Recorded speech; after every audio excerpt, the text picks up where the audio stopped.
Convocamos en este cuarto conversatorio denominado Pacto Educativo Global y Cuidado de la Casa Común. Llamamos a Agustina Rodríguez Sá, que es presidenta de la Red Universitaria para el Cuidado de la Casa Común. Bienvenida, Agustina, gracias. Invitamos a María Eugenia Di Paola, coordinadora del Programa de Naciones Unidas para el Desarrollo. Bienvenida. A Bruno Rodríguez y también a Mercedes Pombo, ambos son referentes de Jóvenes por el Clima Argentina. Miren la juventud que tenemos acá.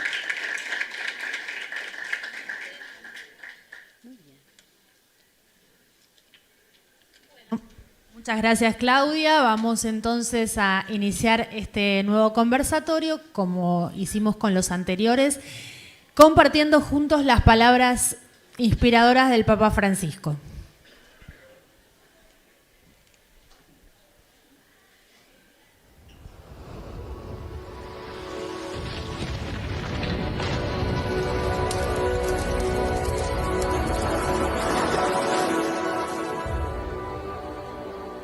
Recemos por el clamor de la Tierra.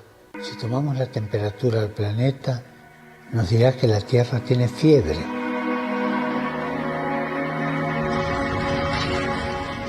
Y se encuentra mal, como cualquier enfermo.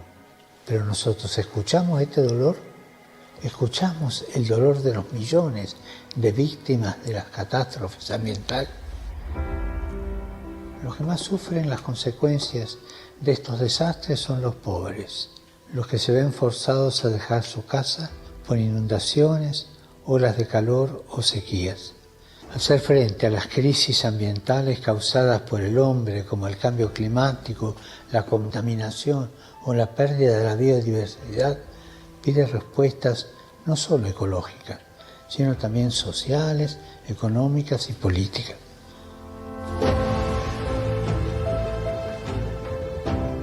Tenemos que comprometernos en la lucha contra la pobreza y la protección de la naturaleza, cambiando nuestros hábitos personales y los de nuestra comunidad. Oremos para que cada uno de nosotros escuche con el corazón el clamor de la tierra, el clamor de las víctimas de las catástrofes ambientales y del cambio climático, comprometiéndonos personalmente a cuidar el mundo que habitamos.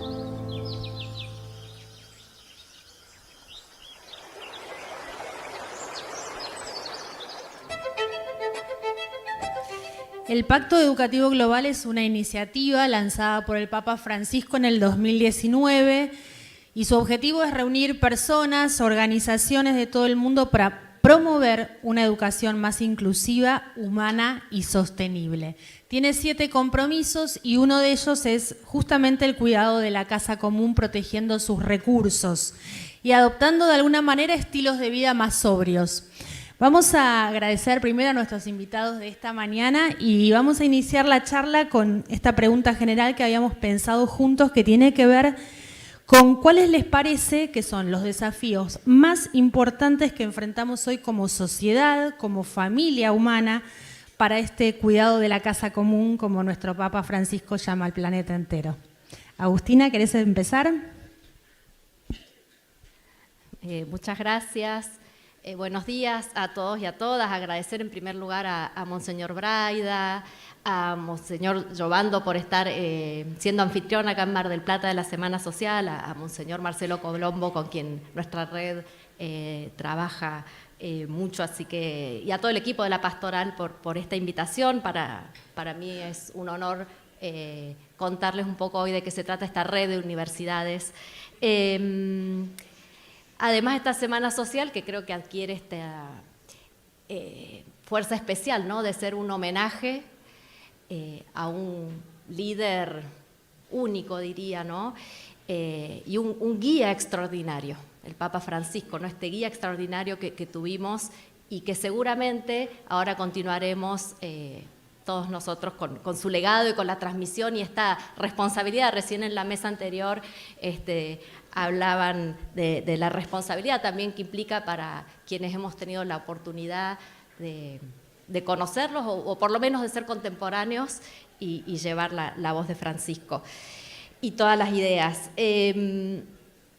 También me parece importante, perdón que me tomo un poquito en esta introducción antes de entrar al punto, ¿no? Porque desde las mesas de ayer y con las de hoy, este punto de encuentro acá en la Semana Social, porque la verdad que un gran organizador el Papa Francisco, cómo nos fue organizando a los distintos sectores. Ayer hubo una mesa sobre política, hubo una mesa social, recién escuchábamos a la mesa del sector económico, ahora nos toca el sector educativo, así que un gran organizador y que ahora podamos tener estos puntos de encuentro para seguir y hacer efectivo siempre el legado de Francisco. Así que muchísimas gracias en ese sentido.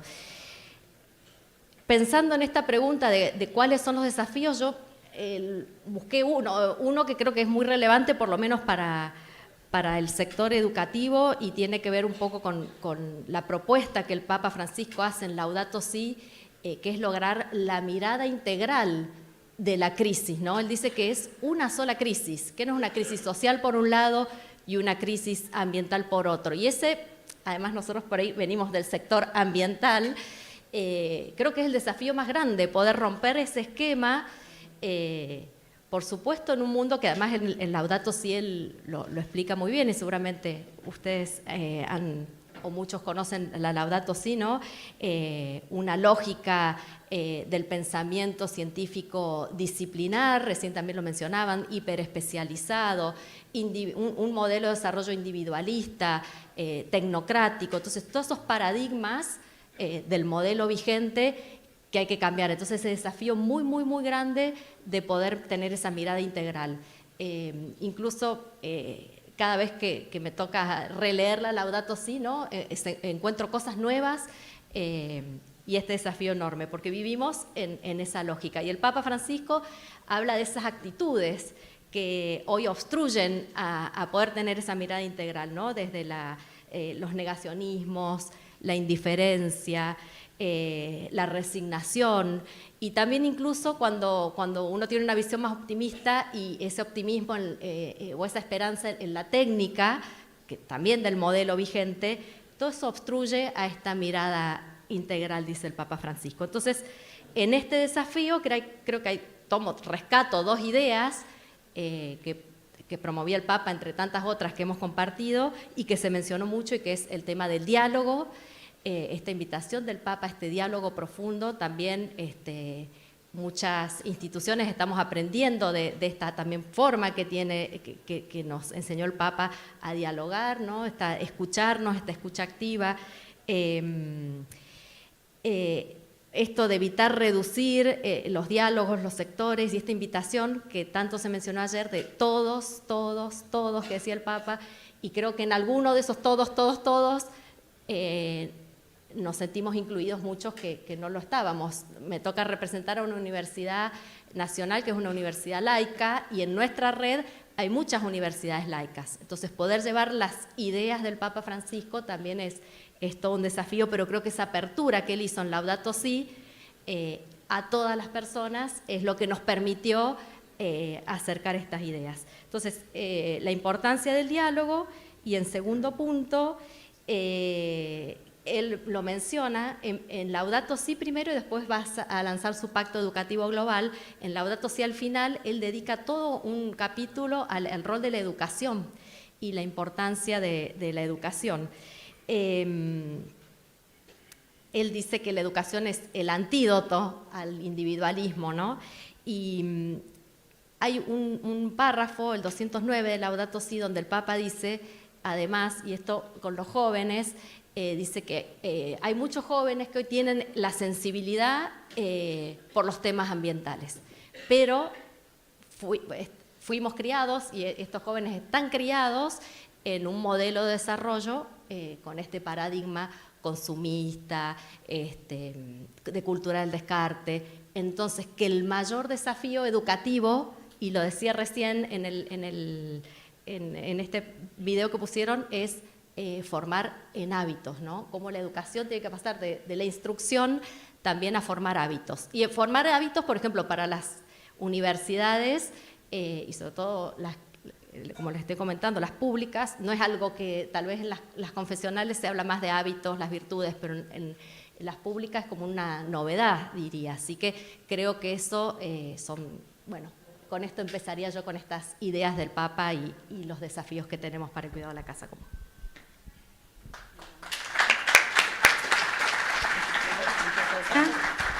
Gracias, Agustina. Le pasamos el micrófono a María Eugenia. Muchas gracias, Silvina. Quiero agradecer a la Pastoral Social, quiero agradecer también a Monseñor Dante Braida, a Monseñor Colombo, a Fernando, que está por ahí, Fernando Barilati, a Aldo Molina. Y bueno, y gracias, Silvina, por tu moderación, estar aquí con Agustina y con Bruno y con Mercedes. La verdad es que es un gusto y un honor. Yo creo que tenemos que agradecer los 10 años de la encíclica, ¿no? Una encíclica que escribió un papa increíble, que habló en el momento justo, dando el mensaje que tenía que dar. Y de alguna forma voy a compartir brevemente una anécdota con él. El año que él asume como papa, yo dirigí una organización muchos años y ese año me dediqué a la actividad académica, el 2013. Le escribo a través de mi familia al Papa Francisco. Ese año era la COP de Lima. Y él ya había ido a Lampedusa, y se acuerdan que en Lampedusa causó un revuelo impresionante, instalando el tema de los migrantes. Entonces, ahí yo le escribo, y le envié una carta felicitándolo y diciéndole por qué no hacía algo como había hecho en Lampedusa con el tema climático, e instaba a los líderes, porque acuérdense que todo esto es antes del Acuerdo de París, entonces no se ponían de acuerdo los líderes mundiales sobre los pasos que se tenían que dar.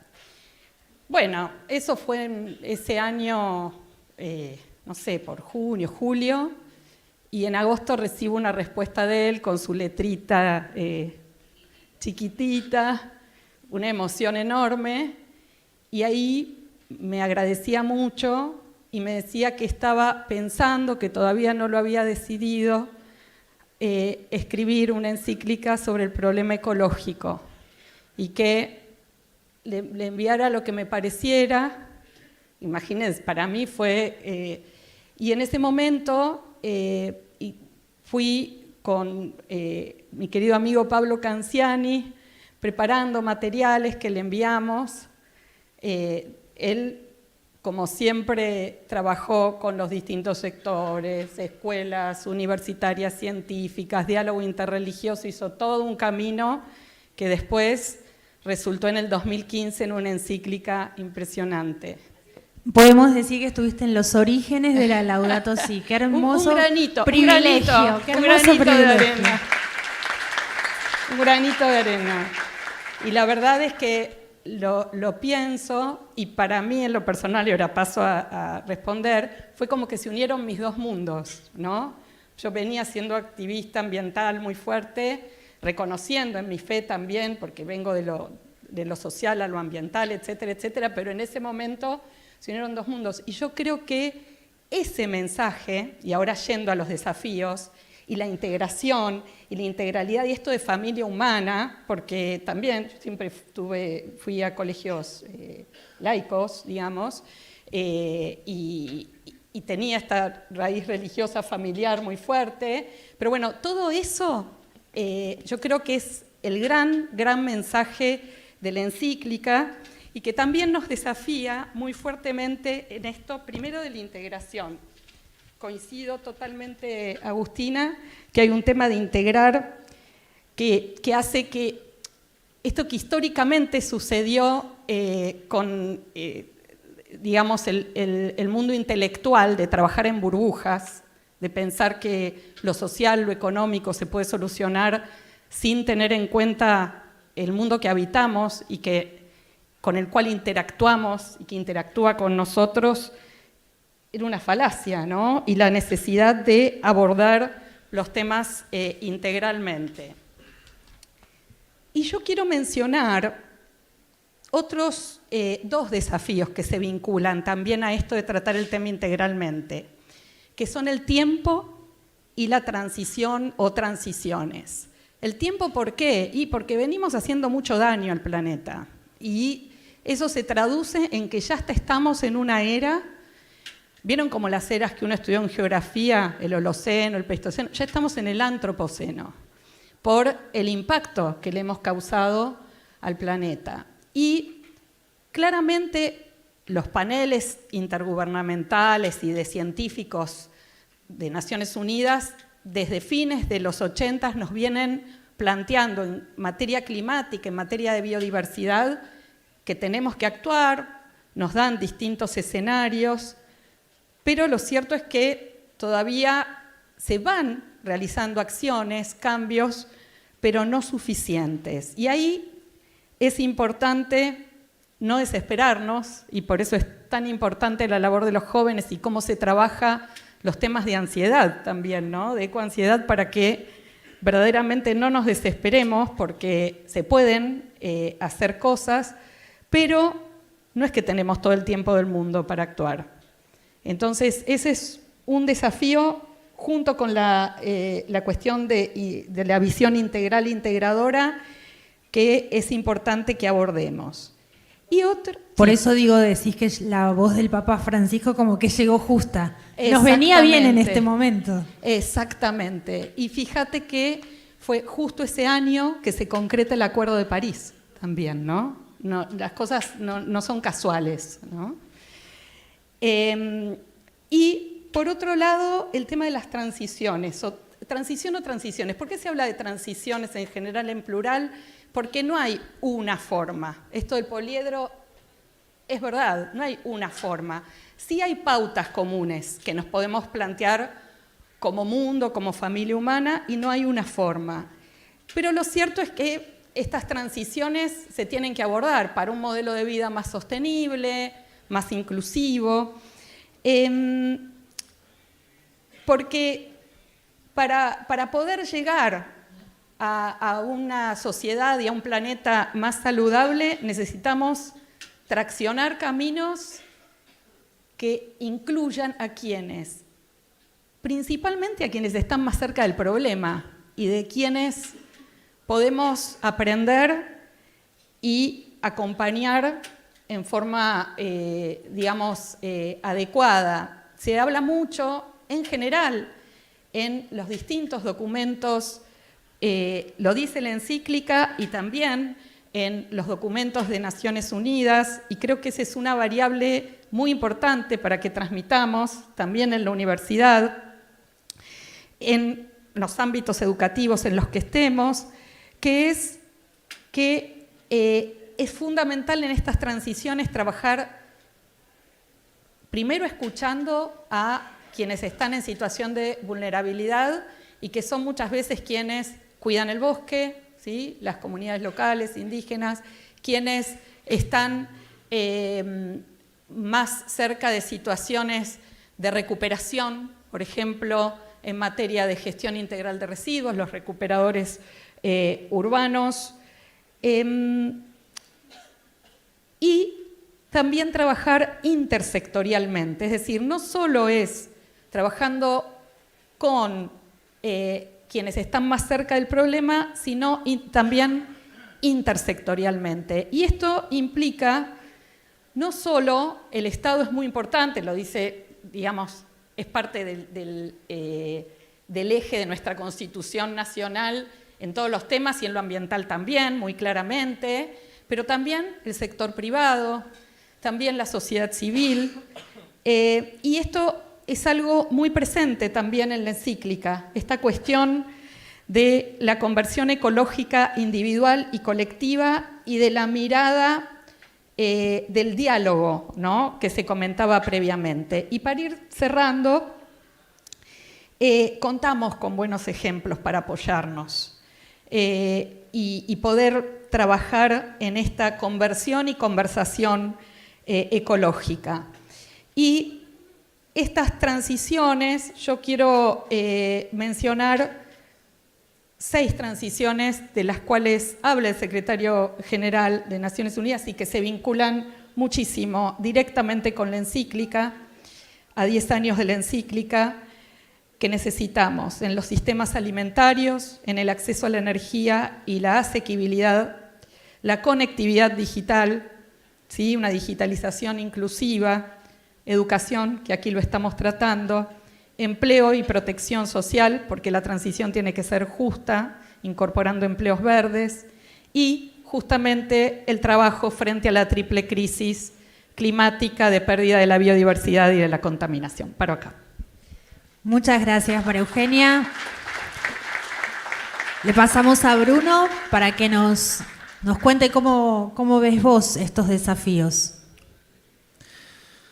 Bueno, los desafíos de los que habla Francisco en relación a la crisis climática y ecológica, por supuesto que a nuestra generación nos atraviesan de una manera íntima, porque se trata justamente de asegurar un futuro para nosotros y para para las próximas generaciones. Yo quiero hablar más que del contexto global, del contexto nacional. Hoy vivimos en un país en el que gobierna un presidente negacionista de la crisis climática, y eso no solamente profundiza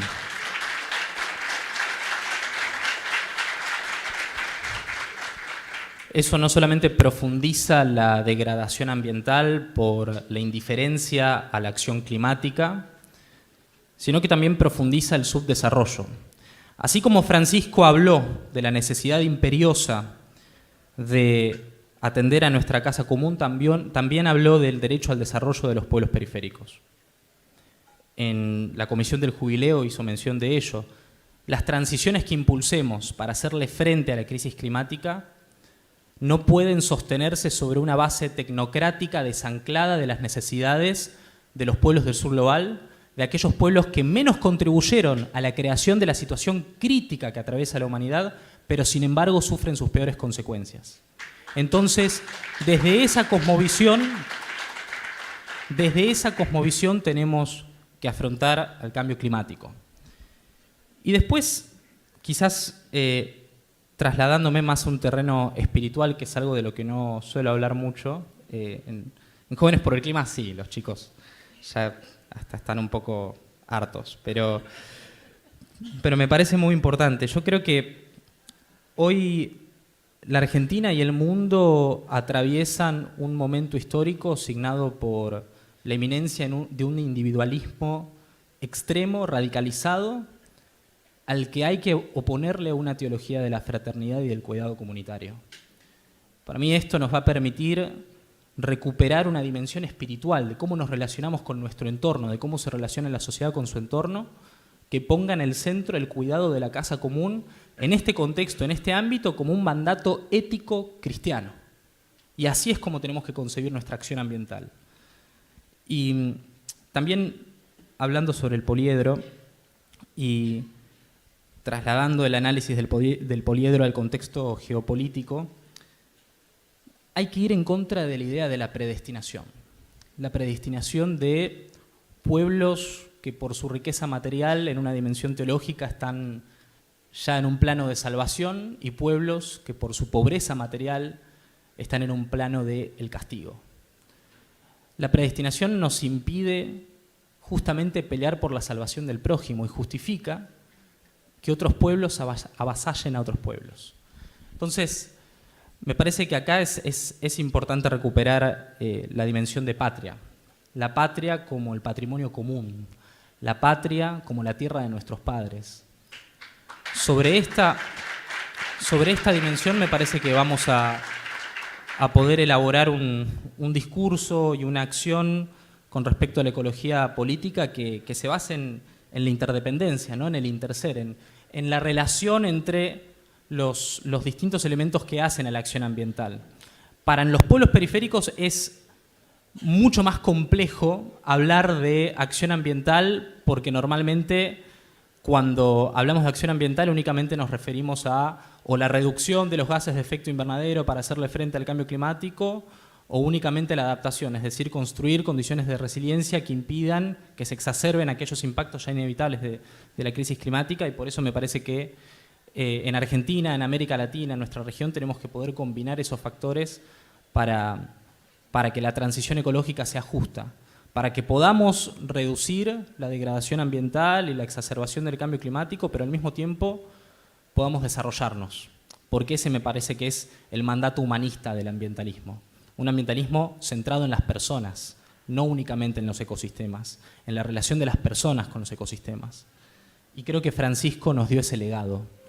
Yo creo que formamos parte de una generación, Jóvenes por el Clima forma parte de una generación que tiene el deber político de militar el legado de Francisco. Ante todo somos franciscanos. Y finalmente, para mi respuesta con respecto a los desafíos globales, yo realmente creo que estamos en un contexto de retorno a la concepción de patria, como lo decía antes, y esto lo veo como algo positivo, que los pueblos luchen por preservar su identidad. El ambientalismo, históricamente en el imaginario colectivo, siempre se concibió como una agenda foránea, una agenda de extracción foránea. Y yo creo que desde Jóvenes por el Clima y distintos colectivos ambientales hicimos un esfuerzo inmenso en el plano cultural para que el ambientalismo sea parte de la cultura política argentina, para que tenga un color celeste y blanco. Tenemos que construir un ambientalismo nacional con arraigo a nuestras tradiciones, que sea profundamente argentino y que despierte ese sentimiento en nuestros compatriotas. Nada más. Gracias, Bruno. Muchas gracias. Pasamos la palabra a Mercedes también. Queremos escuchar también tus reflexiones. Bueno, buenos días. Francisco lo dice bastante explícitamente.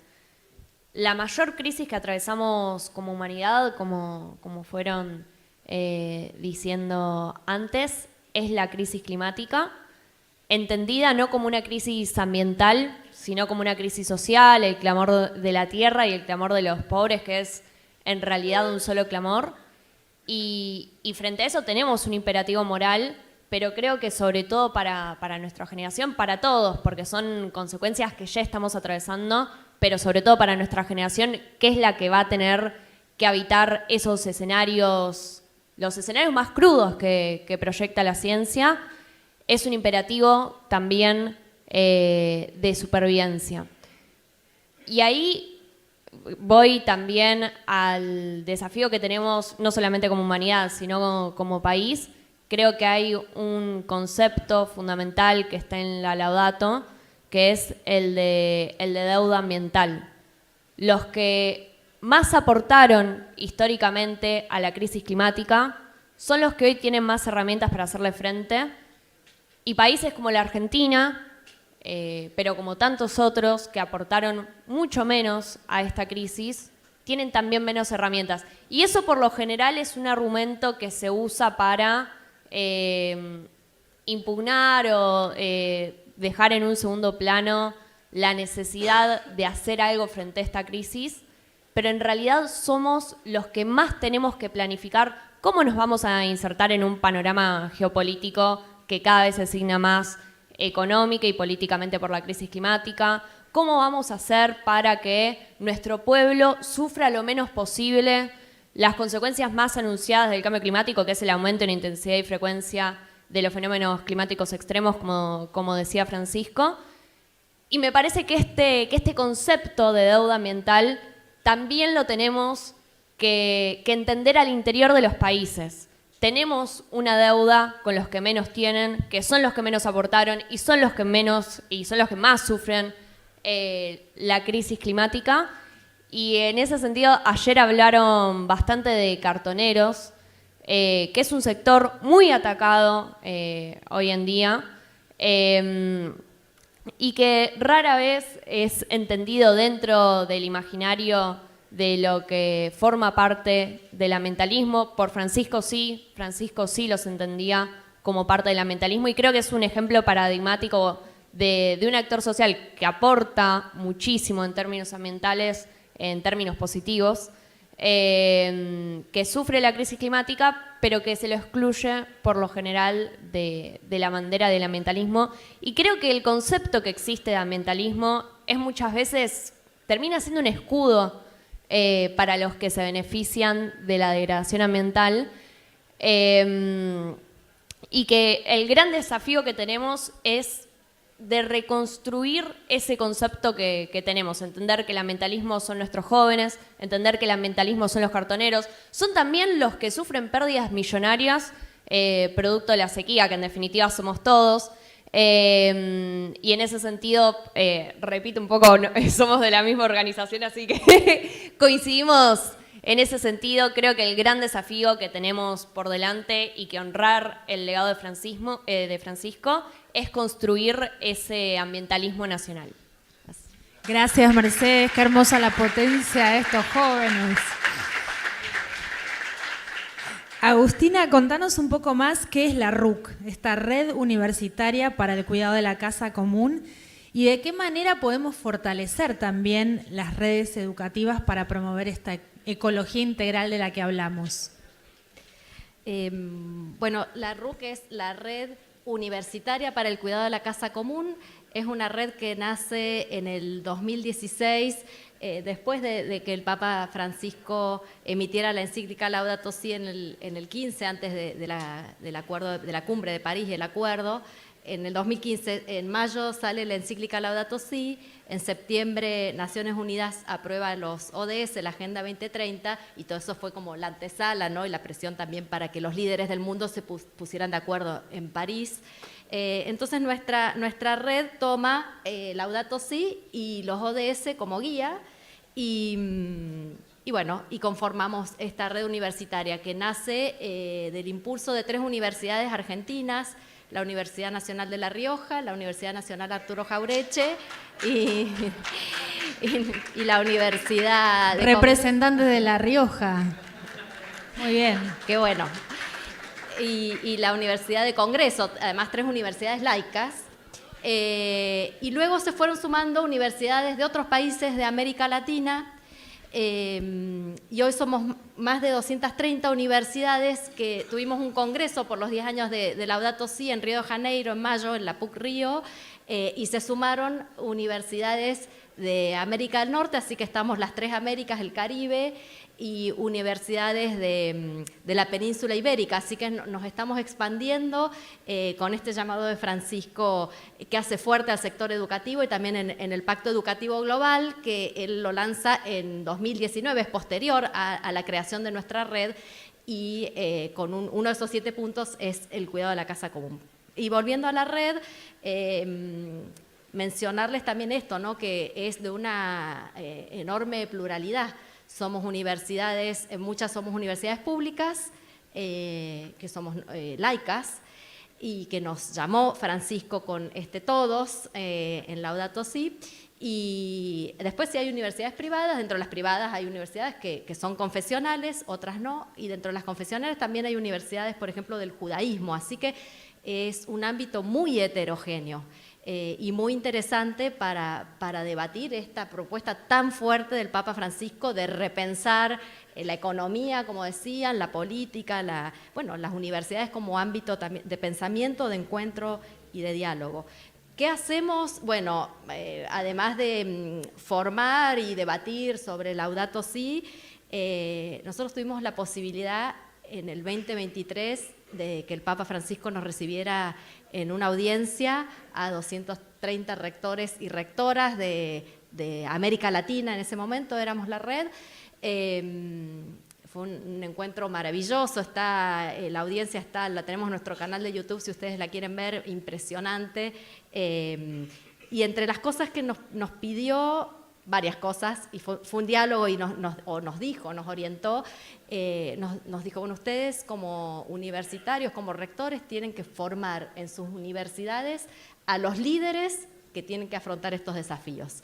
Así que para los jóvenes, y me encanta compartir el panel con ustedes porque además nos desestructuran mucho y eso nos gusta. Y que yo me imagino, no lo sé, pero porque a Francisco, bueno, lo conozco más por todo lo que vemos, pero no lo conocía más que de esa audiencia. Me imagino que él cuando decía, hagan lío, es por esto, es porque vinieron acá y nos desestructuran y en la academia somos tan acartonados, los rectores cada vez más acartonados, y ellos libremente recién pudieron decir todo esto, y eso nos ayuda muchísimo también. Entonces, él nos decía, hay que formar líderes, y nos enseñó algo que también, por lo menos para mí, es novedoso, entiendo, para las universidades laicas, que nos pedía formar en los 3 lenguajes humanos.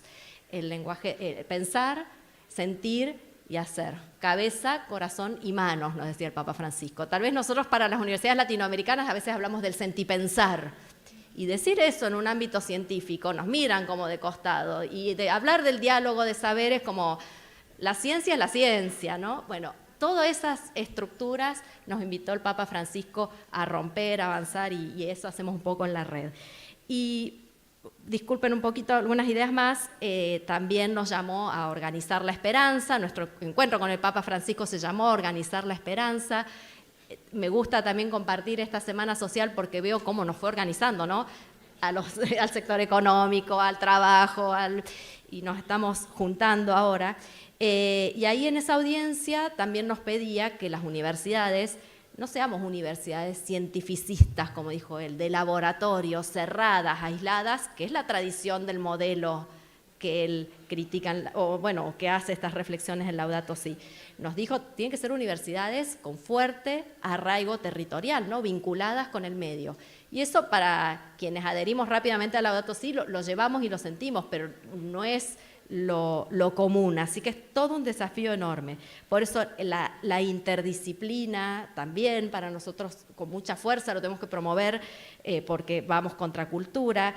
Las universidades somos espacios, por definición diría yo, de diálogo. Entonces también ahí tenemos toda una oportunidad y sobre todo para las universidades argentinas, no hablo por el resto de la red, pero para la Universidad Argentina, en este país que está tan difícil dialogar, sentarnos a hablar, podemos ser como ámbitos neutrales, ¿no? También para que se sientan cómodos todos y puedan hablar. Y la idea de tender puentes, que toma fuertemente León, el Papa León ahora, las universidades, que podemos tender puentes entre ciencia y política, entre academia y sociedad, entre el norte y el sur, en esta red que estamos hablando, que tomó dimensión ya más de toda América. La deuda ecológica que mencionaba recién es un tema que nos planteamos nosotros en el Congreso de Río, porque la ciencia dominante y tiene más financiamiento y todo es la de los países en desarrollo. Y bueno, el deudor no se va a poner a teorizar sobre su deuda. La tenemos que nosotros, como acreedores de esa deuda ecológica que el Papa Francisco nos manda, somos quienes tenemos que hacer ciencia desde nuestro punto de vista en la red y hablar y cuantificar esa deuda y bueno, y empezar a reclamar, ¿no?, lo que nos deben los países desarrollados al sur global, como decíamos. Y también tuvimos un encuentro este año en Tierra del Fuego, que promovió la Municipalidad de Río Grande. Su intendente nos invitó a recorrer Tierra del Fuego para que también desde la RUC podamos pensar territorios estratégicos como el Atlántico Sur, la Antártida. Incluso ellos tuvieron un diálogo desde la Municipalidad de Río Grande con el Papa Francisco y le comentaron esta iniciativa, porque el Papa Francisco y las universidades de la red, sobre todo las confesionales de América Latina, están trabajando mucho por el Amazonas, ¿no? Entonces, bueno, cómo vamos integrando distintos biomas, como nos invitaba el Papa, a organizarnos también por biomas y defender. Así que, bueno, esta es un poco la red, un poco lo que hacemos y bueno, también estamos iniciando este trabajo en este proceso y en este pacto educativo global que nos invita el Papa Francisco a integrar. Hermoso trabajo desde la RUC. María Eugenia, como miembro de un organismo internacional como es el Programa de Naciones Unidas para el Desarrollo, ¿qué desafíos ves vos en nuestro continente, el más desigual, en torno a la educación ambiental y a la vida concreta de las comunidades? ¿Qué te parece? Bueno. ¿Hay algo para decir? Hay varias cosas para decir. Yo voy a desglosar mi reflexión en dos partes. Una que se vincula, antes de todo eso quiero decir algo que me surgió con tu presentación y con lo que ustedes comentaban. Aquí está también Nicolás Gallardo, que es de Jóvenes por el Clima, está en la cátedra conmigo en la Universidad de Buenos Aires. Y yo doy clases hace muchos años, tengo 54 años y empecé a los 28. Al principio, dar derecho ambiental en ciertos ámbitos tenías que explicar algunos principios como el precautorio, que hay que actuar aunque no tengas certeza, darle vuelta. Había mucho planteamiento de los alumnos, pero ¿por qué? Lo que nos pasa ya desde hace muchos años es que los mismos alumnos, alumnas nos plantean que los conceptos tenemos que profundizarlos y tenemos que generar nuevas visiones, nuevos conceptos. Es decir, ya no es solo compartir saberes, es el planteo de generar, interpelar desde los jóvenes a los profesores, a el sistema educativo para poder generar estas visiones que necesitamos, estos nuevos conceptos. Y de hecho en los últimos, con la encíclica y coetáneamente han surgido y profundizado nuevos conceptos vinculados a la economía, la responsabilidad extendida de quien produce, por solo mencionar algunos, ¿no? Se profundizaron principios de este tipo. Con lo cual, vuelvo a lo que decías, Silvina, y a lo que decías, Agustina, necesitamos, y este es un gran desafío de la educación, necesitamos trabajar y estar a la altura, ¿no? Y trabajar también el documento Acción Ambiental de PNUD, que se publicó el año pasado, identifica que claramente las organizaciones juveniles y la juventud son quienes más actúan en defensa del ambiente, pero que sin embargo todavía es incipiente y que hay un segmento entre 18 y 29 años que necesita contar con mayor información, que necesita, y ahí es donde es clave el trabajo en materia de educación ambiental. Y allí se presenta uno de los desafíos. En ese sentido, en nuestro país, y acá la voy a citar a Mary Aguilar, que es una especialista en educación ambiental y que está trabajando muy fuertemente en estos temas, en nuestro país contamos con un marco normativo fuerte, Constitución, los tratados, el Tratado de Escazú, que se vincula también a la participación ciudadana, la Ley de Educación Ambiental Integral, la Ley Yolanda, que plantea que los funcionarios también se tienen que capacitar en materia ambiental, y el gran desafío es la implementación y que trabajemos fuertemente en este sentido.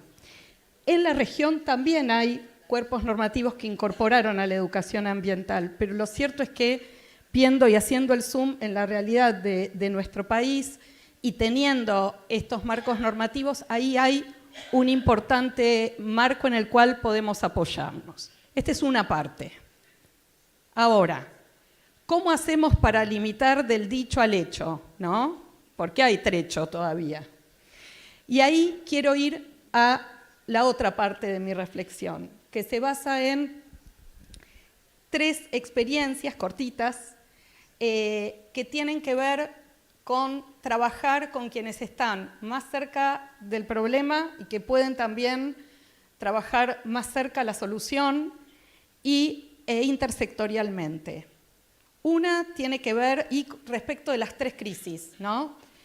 Respecto del manejo sostenible de la biodiversidad, en esto le quiero agradecer a la Fundación del Padre Marx en Misiones, Capiobí, Celso Limberberg, que la fundación es desde el año... el Padre Marx se instala en Capiobí en el 66. Ahora voy a explicarles por qué todo este recorrido. Fallece él y se crea la fundación en el 2009.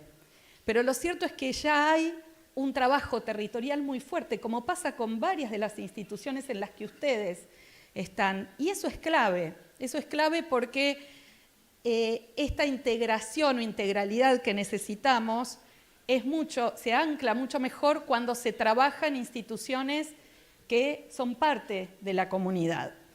¿Y qué hace la Fundación y cómo articula con el programa Pequeñas Donaciones del PNUD? Y yo voy a hablar de ejemplos de 10 años esta parte, un poco coetáneamente con la encíclica.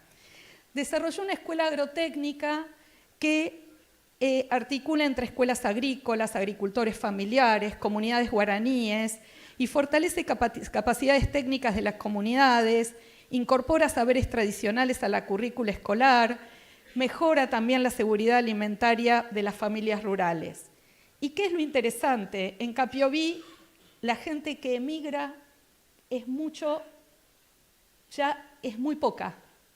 Es decir, este anclaje y esta escuela trabaja intersectorialmente con la comunidad y esto da la posibilidad de que se piense en un esquema de sostenibilidad del ámbito, ¿no?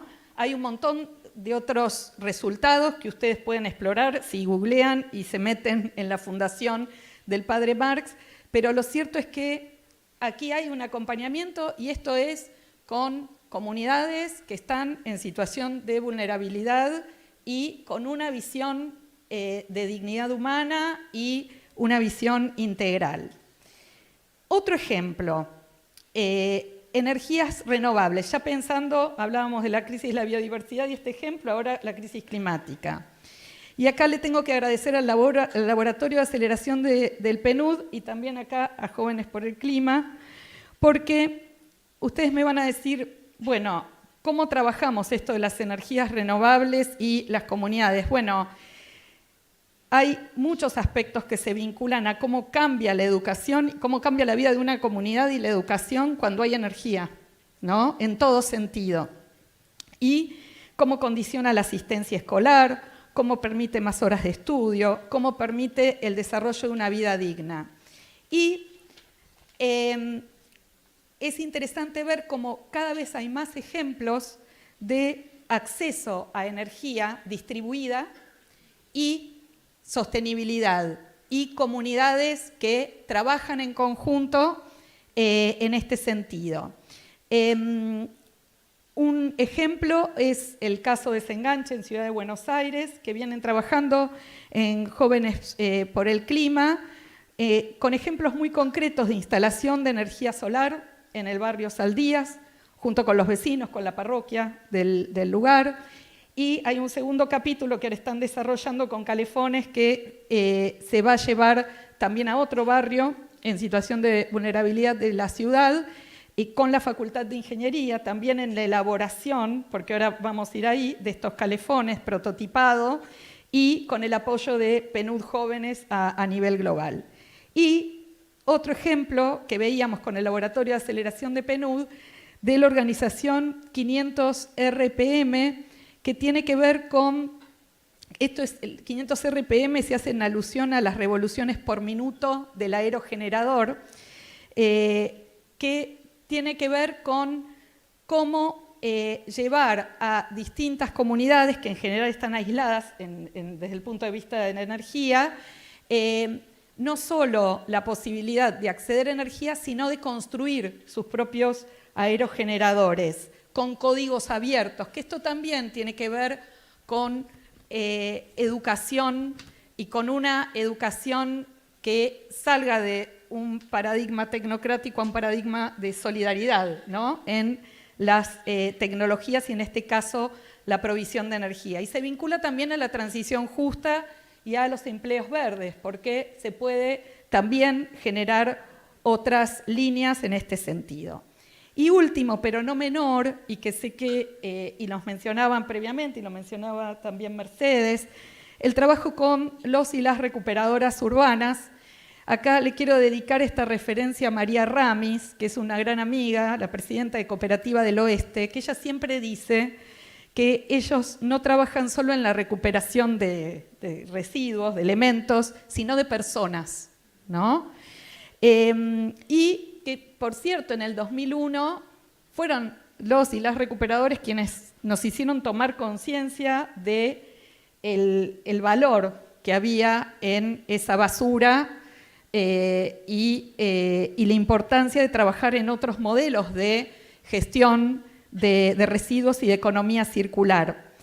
Y lo que puedo decir, habiendo visto también el gran ejemplo que está aquí, de la Escuela Técnica de aquí de Mar del Plata, que los felicito, la verdad, excelente el trabajo que se está haciendo, lo que puedo decir es que del análisis de las distintas líneas que venimos trabajando en PNUD con las provincias, en provincia de Buenos Aires, en provincia de Entre Ríos, lo cierto es que hay pasos enormes que se han dado de la mano de los recuperadores y de las recuperadoras urbanas y que es muy importante trabajar apoyándolos en tanto la inclusión laboral y productiva como en lo que es el fortalecimiento de los componentes blandos también, las habilidades para la gestión de los procesos. Y que estas acciones es importante que las trabajemos en conjunto, ¿no? Por eso me interesó mucho el ejemplo que veía aquí, también rescatar que hay muchos contenidos que se vienen desarrollando por sociedad civil, universidades, fundaciones, toda la corriente que hubo con Argentina Recicla también, y que allí hay mucho material que podemos utilizar. Aquí hay representantes del movimiento Laudato Si, que yo sé que trabaja muy fuertemente también en esto. Creo que para cerrar, la situación y los recuperadores y las recuperadoras no solo obran en Argentina, en la región también, tienen una presencia muy fuerte y cada vez un desarrollo más fuerte de herramientas, pero que necesitamos fortalecer y trabajar en conjunto.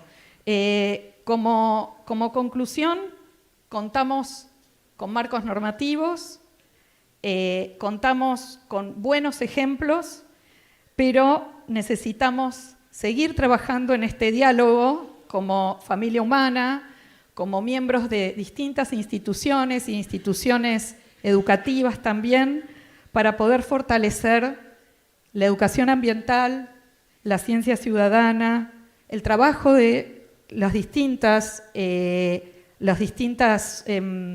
eslabones, ¿no?, que conforman las cadenas de valor en estos distintos temas que nos desafían. El último era relativo a la crisis de contaminación y justamente de esta manera es por la cual vamos a poder pensar, desde mi punto de vista, en trascender estos esquemas de silos o tecnocráticos por esquemas que nos permitan trabajar en educación ambiental integral con todas las letras y con un punto de vista solidario y también intersectorial. Si no, va a ser muy difícil si nos quedamos solamente en la visión que es necesaria, ¿no?, de qué tecnología se necesita para tal cuestión o para tal otra, o nos quedamos solamente con una porción de la visión, esto va a ser muy difícil. Y creo que ámbitos como este son claves para poder llevar esta gran enseñanza de la encíclica a la acción. Así que creo que el gran desafío es no solamente considerar estos marcos normativos, no solamente considerar estos ejemplos, sino seguir trabajando y, como decía antes, a tiempo y en transiciones que nos incluyan a todos. Gracias, María Eugenia, por traernos también estos ejemplos concretos que se están haciendo en territorio que nos dan esperanza y bueno, no nos quedamos en diagnóstico, sino que mostramos realmente lo que se está haciendo en forma propositiva. Bruno, queríamos ir a algo más testimonial, preguntarte, ¿qué edad tenés primero? 24. ¿Le pasamos el micrófono? Ay, sí, perdón. Y contanos un poco cómo empezaste con esta temática, ¿qué te motivó a iniciar este camino y también desde Jóvenes por el Clima? Bueno, Jóvenes por el Clima arrancó en 2019, al calor de las manifestaciones que en ese momento se expandieron globalmente, encabezadas por jóvenes, que bajo la consigna de los paros climáticos a nivel mundial se volcaban a millones a las calles y concientizaban a la sociedad justamente sobre la necesidad de que el Estado, sus estados, empiecen a tomar cartas en el asunto con respecto a la crisis climática. Todo esto fue motivado por la publicación en ese momento, en 2018, del informe del panel intergubernamental de expertos sobre cambio climático, que ya hablaba sobre la irreversibilidad de ciertas consecuencias que acarrea la crisis climática si justamente la humanidad no es capaz de mantener la temperatura por debajo del umbral de los 1.5 grados, la temperatura promedio global. A partir de allí, con un grupo de compañeros del secundario en ese momento, justo después de egresarnos del secundario, vimos que se estaba gestando esta alerta a nivel mundial, fuertemente atravesada por este componente generacional, y decidimos que en Argentina también se tenía que construir esta expresión que estaba escalándose internacionalmente, y decidimos convocar a una primera movilización contra la crisis climática a nivel nacional, con una muy fuerte presencia en la ciudad de Buenos Aires, pero también con otros puntos del país adhiriendo a la convocatoria. A partir de allí, la incidencia política definió el ejercicio militante de nuestra organización. Nos dedicamos no solamente a presionar en el ámbito de la conciencia ciudadana, a concientizar, sino también a presionar a nuestros servidores públicos para que efectivamente lo ambiental ingrese en la política, en la discusión nacional, en la conversación pública. Y creo que esto no logró enteramente su cometido. La realidad así lo marca, con un presidente negacionista gobernando la Argentina, negacionista de la crisis climática. Pero también me parece que habla de una crisis más importante, que es la crisis de imaginación política en la que se encuentra la Argentina, y particularmente la dirigencia.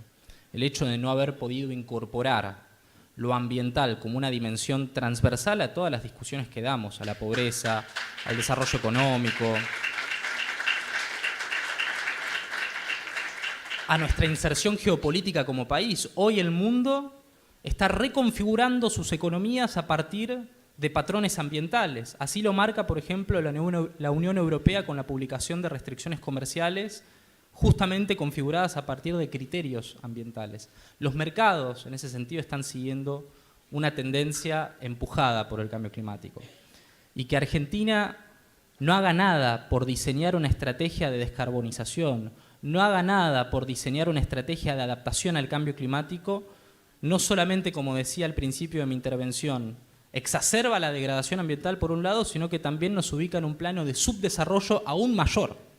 Y por eso nosotros de Jóvenes por el Clima estamos en las antípodas de lo que expresa, ¿no?, este gobierno. ¿Y cómo hacer militancia hoy, digamos, frente a esas voces negacionistas? ¿Cómo lo hacen? Principalmente, en este contexto, lo más importante es ir en contra de la tendencia a la fragmentación de las agendas, en mi opinión. Hoy hay muchas agendas de sectores que están siendo afectados de una u otra manera por las distintas políticas que se llevan adelante. Hablamos de los cartoneros y la pedagogía de la crueldad, que hoy lamentablemente en este clima de época gobierna el sentido común. Hablamos, por ejemplo, también de los médicos del Garrahan en paneles anteriores, que se ponga en discusión justamente la necesidad de atender y financiar a la salud pública, lo mismo las universidades. Hay muchísimos frentes abiertos que necesitan encolumnarse tras una idea que precisamente los unifique, y me parece que esa idea es la Argentina, la necesidad de defender lo nuestro y lo que sí funciona, y reconstruir lo común, como decía María en el día de ayer. Hay que reconstruir el sentido de comunidad en la Argentina, y yo creo que el ambientalismo puede ser un gran protagonista de ese proceso, porque yo, por ejemplo, y los compañeros de Jóvenes por el Clima nos criamos políticamente bajo el papado de Francisco. Entonces no es casualidad que nuestra organización haya nacido con principios que hoy se plasman en la encíclica Laudato Si, haya nacido con justamente un reconocimiento, un diagnóstico de la agenda ambiental a partir de las asimetrías entre norte global y sur global. Entonces, a partir de ese legado, de esa tradición de la ecología política latinoamericana y de la ecología política que profesa Francisco, me parece que vamos a poder efectivamente construir esa estrategia que nos permita recuperar lo común, recuperar la comunidad. Gracias, Bruno. Mercedes, Francisco en Laudato Si habla de la valiente revolución cultural. Me encanta esa idea. ¿Cómo pueden los jóvenes impulsar procesos que transformen estilos de vida y hábitos de consumo, que promuevan una ciudadanía más consciente y más solidaria de la casa común? Los jóvenes como motor de cambio. Ahí me parece que el concepto más importante es el de valentía.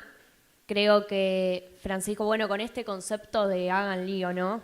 Se refería bastante a esta necesidad de coraje que creo que hoy le falta a la política argentina, coraje de pensar otro rumbo para el desarrollo, un proyecto de país, coraje para enfrentarse también a la crueldad del gobierno actual. Y en ese sentido, yo creo, a mí no me gusta hablar de la juventud como un todo homogéneo. Creo que termina siendo una quimera, como decía María ayer. Pero sí creo que los jóvenes son un catalizador de discusiones, sin dudas. Creo que 2019, que es a lo que se refería mi compañero antes, con esta eclosión del movimiento climático a nivel mundial, fue un poco eso, que fue en gran medida lo que hizo que forme parte de las grandes agendas de los líderes a nivel mundial. Antes de eso la discusión estaba muy obturada. También Francisco fue fundamental a la hora de impulsar esas discusiones, pero volviendo a lo cultural, que es a lo que se refería la pregunta, bueno, me parece imposible no remitir al concepto de cultura del descarte del que hablaba Francisco, que por lo general se piensa en términos de cosas. Hay una cultura del descarte de cosas, de hiperconsumismo, pero también hay descarte de regiones, descarte de países, descarte de personas, y es en contra de eso de lo que tenemos que ir, y creo que como generación nos atraviesa particularmente, que tiene que ver con esta lógica individualista, y ahí el desafío no es solamente técnico, hay un desafío técnico enorme acerca de cómo reemplazar una fuente de combustibles por otra, cómo reemplazar los hidrocarburos por energías bajas en emisiones, pero hay ante todo un desafío ético de cómo pensamos las relaciones entre nosotros, qué nos debemos los unos a los otros, que bueno, es el desafío moral por excelencia. Y bueno, y ahí creo que la juventud tiene un rol, pero de ninguna manera puede ser el actor al que le sea relegada esa responsabilidad. Francisco habla de la generación irresponsable y la generación responsable. Tenemos una responsabilidad hacia las generaciones futuras, y creo que ese es un poco el desafío cultural que tenemos, hacernos cargo de esa responsabilidad histórica, y también de la marca indeleble que dejó Francisco en muchos jóvenes, capaz no en todos, pero en muchos.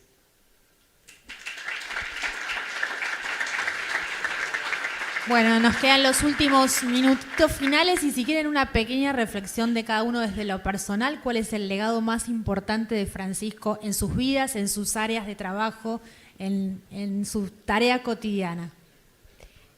Bueno, creo que eso, en nuestra tarea cotidiana, creo que el cuidado de la casa común sintetiza fuertemente la idea principal del legado de Francisco, porque ahí entra el todos, todos, todos, entra el cuidado, los pobres, los descartados, todas las ideas del Papa Francisco.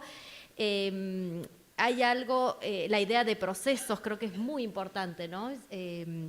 Y que se mencionó mucho ayer. Hay en lo personal, a mí me dejó mucha marca Francisco hablando siempre de la esperanza, porque al principio me costaba mucho, cuando él decía esperanza, me costaba, esperanza, pero creo que como Argentina, ¿no? Porque uno vive como en un país tan turbulento siempre, que te hablan de esperanza y es difícil, pero finalmente, no sé, tal vez en la forma en que se fue, en todo, en esto que decimos, ¿no? Que él también era coherente. La esperanza creo que también es un legado inmenso. Y tenía una frase que la había anotado, en realidad era para lo anterior y me quedó, pero me gustaría cerrar con esta idea porque tiene que ver también con la fragmentación y estas cosas. En Querida Amazonía el Papa dice, y como argentinos, ¿no? Para Argentina me parece que esta frase es importante. Prestamos atención a lo que nos divide y no apreciamos lo que nos une. Que la diferencia, en lugar de frontera, sea puente. Entonces creo que en Argentina merita que dejemos de lado las diferencias y que buscamos ese punto que nos una, ¿no? Cada mesa fue diciendo, la política, ayer ustedes en la social, cada mesa fue diciendo encontrar esos puntos que nos une y poder sentarnos a dialogar y proponernos cómo salir para adelante.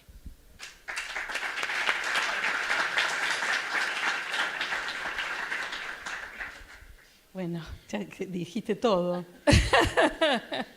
Yo iba pensando, bueno, no, yo creo que dejó muchas cosas, ¿no, Francisco? Pero vinculado específicamente a sus enseñanzas en Laudato y a las reflexiones que compartimos, esta esperanza se vincula a que todos tenemos responsabilidad, ¿no?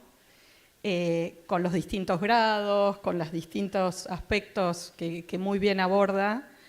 Y en la misma encíclica él presenta ejemplos, ¿no? Son pocos, ¿no? Porque es una encíclica que nos llama a actuar, pero nos va mostrando ejemplos de cuestiones que funcionaron, hasta a nivel global, con el tema del ozono también lo menciona, y también menciona ejemplos, digamos, alude a los cambios comunitarios que se pueden dar cuando existe voluntad y se une el esfuerzo individual y el colectivo se aunan. Y yo creo que esa es la gran enseñanza o el gran motor desde mi punto de vista, esto de que los esfuerzos que estamos haciendo y que tenemos responsabilidad y que podemos siempre mejorarlos, aún porque él llama también al movimiento ecologista a sentarse y dialogar en esto de buscar cuestiones en común, los distintos sectores, el mismo movimiento, las religiones, todos los seres humanos, y creo que es diálogo y aunar lo individual y lo colectivo y actuar. Eso me deja.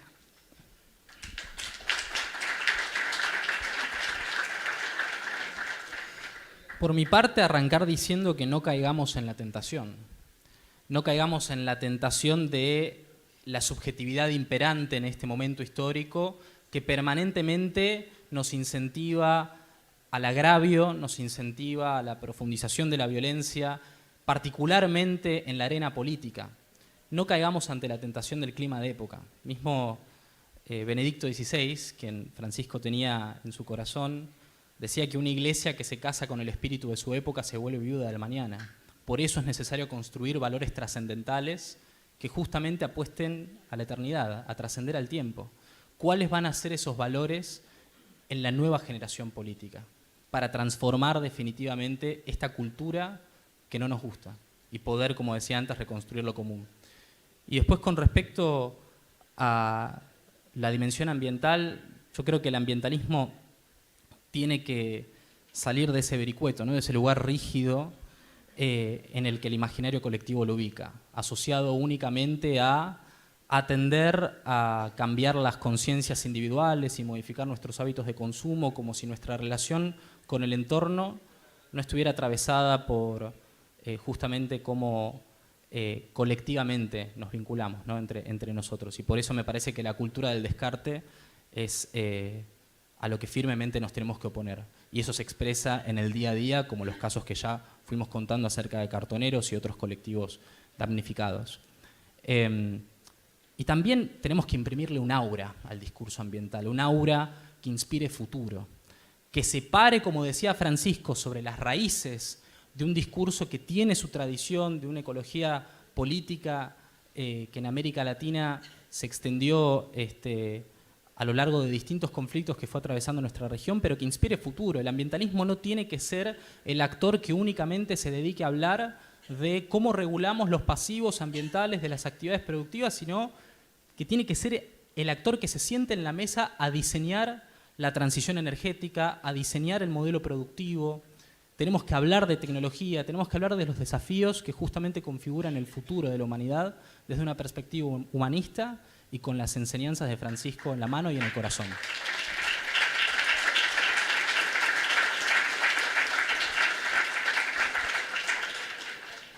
Bueno, un gran honor, no sé si es el cierre, pero en ese caso cerrar este panel que disfruté muchísimo.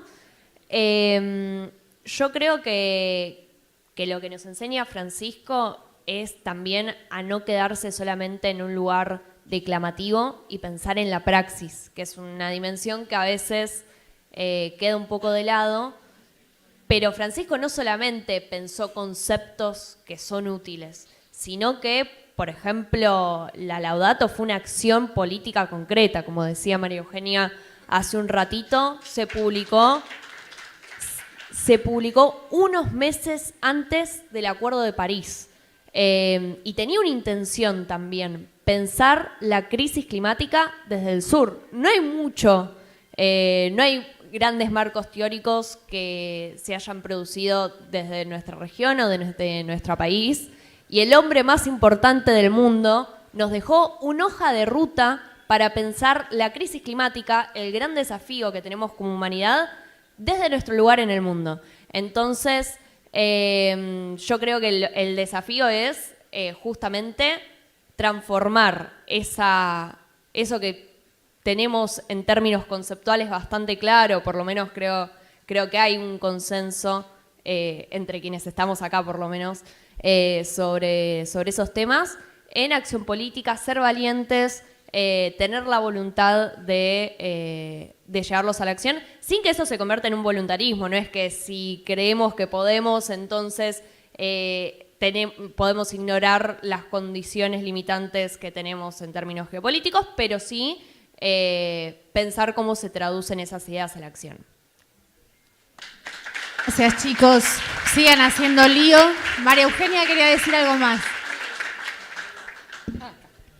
No, que no sé si lo mencionaron, pero ¿vieron el streaming del CONICET que tanto revuelo causó? ¿Lo mencionaron? No estuvo. Pero a mí me parece que esa es una muestra de cómo el acceso, en este caso, bueno, la investigación en el país, pero el acceso a que todos podamos ver no solo la naturaleza, que no podemos llegar a ver usualmente, sino también el impacto, porque vieron las cosas que encuentran también en el fondo del mar. Es un ejemplo también de herramientas para la educación y para darnos cuenta de lo maravilloso, ¿no?, de este mundo. Me parece que es un ejemplo ahí de investigación, educación, innovación, para compartir y que nos puede ayudar también como herramienta, ¿no? Algo esperanzador que nos sacó de otras discusiones, ¿no?, estos días en varios casos y nos vino bien. Así que eso. Muchas gracias por ayudarnos a pensar esta mañana. Tenemos unos regalitos para ustedes. Bueno, muy bien. Antes de que se retiren, tenemos un aviso parroquial. Y mientras tanto, les digo que a las 15 nos volvemos a juntar acá y que sean respetuosos con el horario. No se pasen de la siesta, ¿saben? A las 15 horas nos volvemos a encontrar. Pero esperen que tenemos un aviso que Fernando va a compartir con nosotros. Bueno, rápidamente, sigue la inscripción a talleres. Es muy importante para organizarnos para ese espacio que se vayan anotando los que todavía no lo hicieron. Y por otro lado, tener presente que a las 17:30 horas vamos a compartir la marcha de la amistad social que va a ir desde este espacio a la misa en la catedral. Y en el marco de esa marcha, el obispo de Mar del Plata va a entregar el carro que ustedes ven acá en el salón a los trabajadores recicladores. Bueno, va a ser un momento importante, así que los esperamos para compartir todo esto que vamos viviendo. Y vuelvo a recordar, a las 15 nos encontramos acá, sabemos que el horario es crítico, pero es el panel de tecnología, que bueno, también va a tener mucho, creo que va a generar mucho interés entre nosotros.